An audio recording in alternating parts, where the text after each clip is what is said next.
El día de hoy vamos a realizar estampados en gorras. El estampado se va a hacer mediante sublimación. Colocamos el papel, estiramos para que no se arrugue o arrugue la gorra.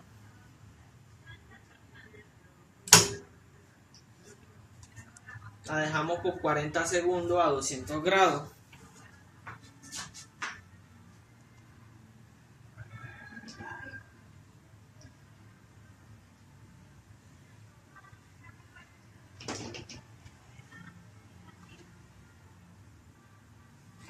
Esperamos que pasen los 40 segundos.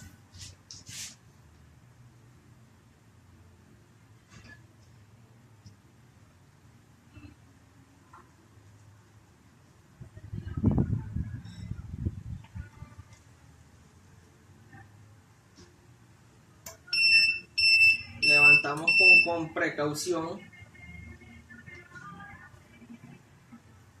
Tenemos ya la gorra estampada.